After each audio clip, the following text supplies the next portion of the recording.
Welcome back to my YouTube channel MH perfect Gyan. आज हम लोग क्लास करेंगे इंग्लिश ग्रामर के बारे में और के लिए हम लोग स्टार्ट करते हैं आज सबसे पहले इज़ एम आर वर्ब से। और हाँ, अब तक अगर आपने हमारे चैनल को सब्सक्राइब नहीं किया है तो हमारे चैनल को सब्सक्राइब कीजिए, क्योंकि इस चैनल के माध्यम से आपको इंग्लिश में फ्लुएंटली बात करना सिखाएंगे और इंग्लिश के बहुत सारे जैसे कॉम्पिटिटिव एग्जाम में आने वाले क्वेश्चन से लेकर सारी चीज़ों को यहाँ पर सिखाया जाएगा। हमारे इस चैनल को सब्सक्राइब कर लीजिए और नोटिफिकेशन बटन को ऑन रखिए ताकि आने वाले सारी वीडियोज़ का नोटिफिकेशन आपके पास पहुँचे। तो चलिए स्टार्ट करते हैं आज के वीडियो। हम लोग देखते हैं इज़ का इस्तेमाल। इज़ कहाँ पर यूज़ होता है? इज़ अगर सब्जेक्ट में आपका ही रहे, शी रहे, इट रहे या फिर कोई भी सिंगुलर नाउन रहे तो उसके सामने हम लोग क्या यूज़ करते हैं? इज़ का यूज़ करते हैं। और एम यूज़ होता है आई के साथ, लेकिन आई सिंगुलर सब्जेक्ट में होना चाहिए, उसके साथ कोई सब्जेक्ट जो है और जुड़ी हुई ना हो। और अगर आई सिंगल के साथ है, सिर्फ सिंगुलर है, तो उसके सामने हम लोग आई एम का यूज़ करेंगे। ठीक है। उसके बाद आर को देखते हैं। आर का इस्तेमाल होता है यू के साथ या कोई भी प्लूरल के साथ। यू और कोई भी प्लूरल के साथ हम लोग आर का इस्तेमाल करते हैं। ठीक है। तो चलिए एग्जाम्पल के ज़रिए से इसको देख लेते हैं।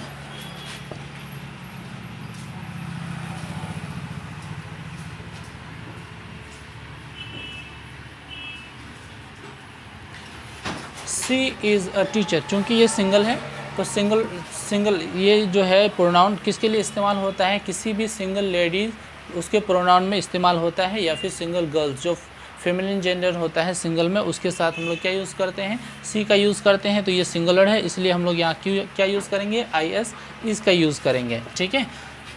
और ऐसे ही यहाँ पर अगर ही हो जाए, यहाँ पर कोई एक चीज़ का नाम हो जाए, किसी भी एक का नाम, अगर एक वो सिंगुलर हो जाता है तो उसके सामने हम लोग इज़ का यूज़ करेंगे। अगर जैसे ही यहाँ पर प्लूरल आ जाएंगे, कोई चीज़ जैसे दो किसी का नाम आ जाता हो या फिर उसके सामने कोई प्लूरल प्रोनाउन आ जाए, जैसे वी हो गया, दे हो गया, तो इस तरह के प्लूरल अगर नाउन आ जाएगा तो उसमें हम लोग यूज़ करेंगे ARE का। तो यहाँ पर क्या हो जाएगा? We are boys. यहाँ पर वी चूँकि प्लूरल है तो प्लूरल के सामने हम लोग क्या यूज़ करते हैं? ARER। उसके बाद क्या रह गया? एम का यूज़। एम इस्तेमाल होता है हमेशा आई के साथ। जैसे यहाँ पर एक एग्जांपल देख लीजिए, आई एम ए टीचर। आई के साथ क्या यूज़ होता है? एम का। अगर आई सिंगुलर में रहे तब, अगर आई प्लूरल किसी भार्ब के साथ और भी किसी सब्जेक्ट के साथ आ जाता है तो किसी और सब्जेक्ट के साथ आ जाने से, प्लूरल सब्जेक्ट के साथ आ जाने से हम लोग आई के साथ भी यहाँ पर एम इस्तेमाल नहीं करेंगे। अगर आई से पहले और भी बहुत सारे नाम रह जाए तो भी हम लोग जो है प्लूरल के होता है एम, वो यूज़ नहीं करके यहाँ पर जो प्लूरल में इस्तेमाल होता है वही वाला इस्तेमाल करेंगे। तो चलिए इसको और थोड़ा डीपली हम लोग जानते हैं। ये किसी भी एक नाम को ले लेते हैं हम लोग, जैसे राहुल एक सिंगुलर नाम है तो इसमें क्या आ जाएगा? Is. Rahul is a student. यहाँ पर राहुल चूँकि सिंगुलर है, अगर यहाँ पर और किसी का नाम आ जाए, जैसे यहाँ पर देखिए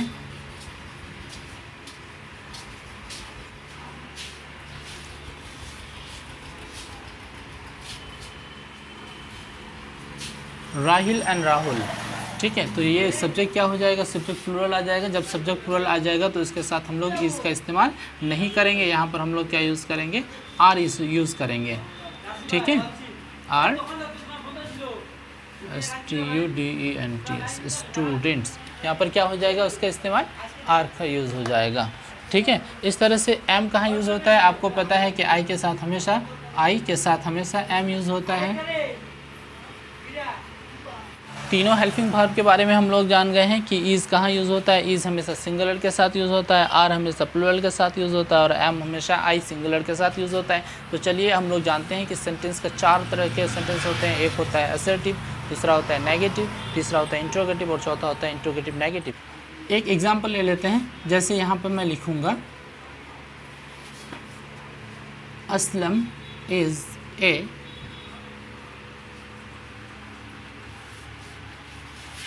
स्टूडेंट। असलम क्या है? एक स्टूडेंट है। अच्छा, यहाँ पर देखिए असलम किसी का नाम है। ये तो नाम जिसके बारे में हम लोग बात करेंगे उस चीज़ का नाम हम लोगों को पता होगा ही। उसके साथ हम लोग जानते हैं कि ये सिंगुलर में है तो उसका इज़ इस्तेमाल करेंगे। तो यहाँ पर क्या आ जाता है?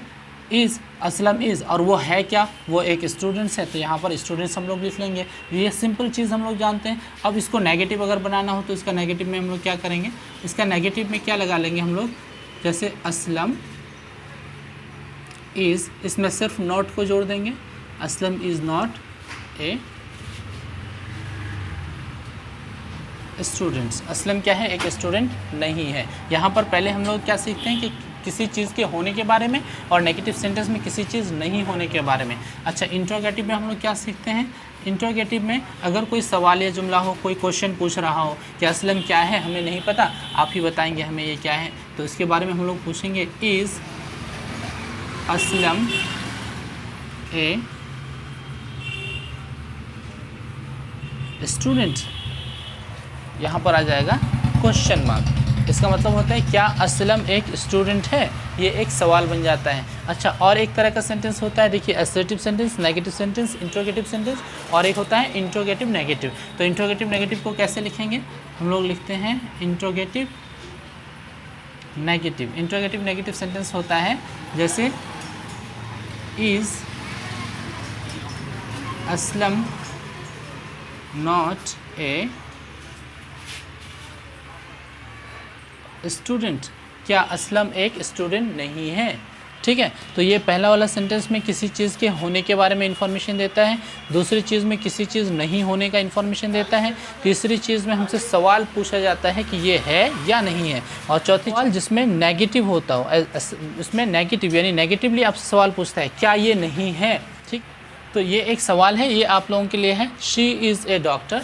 इसको आप जो है नेगेटिव में कन्वर्ट कीजिए, और नेगेटिव के बाद इंट्रोगेटिव, और इंट्रोगेटिव के बाद इंट्रोगेटिव नेगेटिव। फिर आप हमें बताइए कि आपको समझ में आया या नहीं। इज़ के बारे में यहाँ पर हम लोग जान गए। अब हम लोग आगे पढ़ेंगे एम के बारे में कि एम कहाँ पर यूज़ होता है, और उसका सही इस्तेमाल, और उसको नेगेटिव इंट्रोगेटिव कैसे बनाते हैं। तो यहाँ पर एक सेंटेंस लेते हैं, एम का इस्तेमाल। एम जैसे कि मैंने पहले ही बताया था, आई में होता है, आई सिंगुलर होता हो तो उसके साथ हम लोग एम का यूज़ करते हैं। तो यहाँ पर क्या है, यहाँ पर है आई एम ए स्टूडेंट। ठीक है, आई एम ए स्टूडेंट्स। तो इसको अगर नेगेटिव में बनाएंगे तो यहाँ पर क्या हो जाएगा, I am not a student. क्या हो जाएगा, I am not a student. अगर इसको इंट्रोगेटिव बनाना हो तो इसका हेल्पिंग वर्ब को पहले ले लेंगे।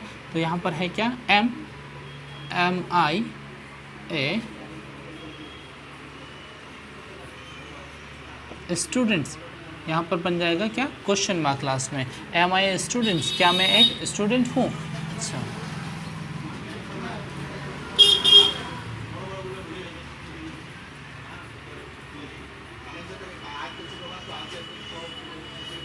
इंट्रोगेटिव नेगेटिव में क्या आ जाता है, एम आई नॉट स्टूडेंट्स, क्या मैं एक स्टूडेंट नहीं हूँ। ठीक है, तो एम का भी इस्तेमाल में ये असर्टिव सेंटेंस इस तरह से होता है। असर्टिव में होता है I am a student, negative में उसका हो जाएगा I am not a student, interrogative में हो जाएगा एम आई ए स्टूडेंट, और इंट्रोगेटिव नेगेटिव में क्या हो जाएगा, am I not a students. Okay, अब हम लोग सीखेंगे आर के बारे में। आर का इस्तेमाल हम लोग करते हैं। आर कहाँ पर इस्तेमाल होता है, आर हमेशा सब्जेक्ट अगर प्लूरल में आता है तो उसके साथ आर यूज़ करते हैं, या यू अगर रहता हो तो उसके साथ हम लोग प्लूरल का यूज़ करते हैं। चाहे यू सिंगुलर में हो या यू प्लूरल में हो, उसके साथ हम लोग आर का यूज़ करते हैं। एक आर में देख लेते हैं हम लोग। आर जैसे कि मैंने बताया था कि यू के साथ हमेशा आर का यूज़ होता है, यू चाहे सिंगुलर में रहे या प्लूरल में रहे। तो यू में देखेंगे हम लोग, यू आर ए टीचर। यहाँ पर क्या पूछा जा रहा है, क्या बोला जा रहा है, यू आर ए टीचर, आप एक क्या हैं, टीचर हैं। ठीक है, you are not a teacher, negative में क्या आ जाएगा उसका, you are not a teacher, आप एक टीचर नहीं हैं। उसके बाद इंट्रोगेटिव अगर ये सवाल में आ जाता हो तो उसको बोलेंगे हम लोग, आर यू अ टीचर, क्या आप एक टीचर हैं। अगर यही इंट्रोगेटिव नेगेटिव में आ जाएगा तो इसका क्या हो जाएगा, are you not a teacher, क्या आप एक टीचर नहीं हैं। ओके, तो इस तरह से हम लोग जो है किसी भी सेंटेंस को असर्टिव, नेगेटिव, इंट्रोगेटिव और इंट्रोगेटिव नेगेटिव में कन्वर्ट कर सकते हैं। तो इजी प्रोसेस था आप लोगों को इज़ एम आर समझने के लिए। आपको कहीं भी अगर इज़ एम आर के लिए आपको हेल्पिंग वर्ब दिया हुआ रहता है, उस खाली जगह भरने के लिए रहे, तो सिर्फ इन चीज़ों को याद रखना है कि वो अगर सिंगुलर आई में है तो एम बैठेगा, अगर प्लूरल है यानी आई और उसके पहले भी कुछ और दिया हुआ है तो उसके साथ हम लोग क्या लिखेंगे, ए आर ई आर, और यू के साथ या प्लूरल सब्जेक्ट के साथ हम लोग लिखेंगे आर, और सिंगुलर कोई भी सब्जेक्ट रहेगा तो उसके साथ लिख देंगे हम लोग इज़। ओके, अच्छा, दूसरा हम लोग देख लेते हैं हैज़ और हैव के बारे में। हैज़ और हैव कहाँ इस्तेमाल होता है? जैसे कोई चीज़ अगर वो है जिसके बारे में बात कर रहे हैं वो खुद है, जैसे ये क्या है, एक मार्कर है, तो मैं क्या बोलूँगा, इट इज़ अ मार्कर। लेकिन अगर इसके पास कोई चीज़ है या मेरे पास कोई चीज़ है, जैसे मैं क्या हूँ, मैं एक स्टूडेंट्स हूँ या मैं एक टीचर हूँ, तो यहाँ पर आई एम लग जाएगा, आई के साथ क्या लग जाएगा, आई एम। लेकिन अगर मेरे पास कोई चीज़ है तो उसके क्या हो जाएगा, मेरे पास अगर कोई चीज़ है तो उसको हैज़ या हैव लगाते हैं। तो हैज़ कहाँ पर यूज़ होगा, हैव कहाँ पर यूज़ होगा? देखिए, हैज़ का यूज़ होता है हमेशा सिंगुलर सब्जेक्ट के साथ, ओके, और प्लूरल सब्जेक्ट के साथ या आई के साथ या यू के साथ हमेशा हैव का यूज़ होता है। जी हाँ, अब एग्जाम्पल में हम लोग देख लेते हैं। तो देखिए, हम लोग कुछ एग्जाम्पल के ज़रिए से इस चीज़ को अच्छा से समझ लेते हैं। देखिए, हैज़ का इस्तेमाल कहाँ पर होता है? मैंने कहा था हैज़ अगर हमेशा सिंगुलर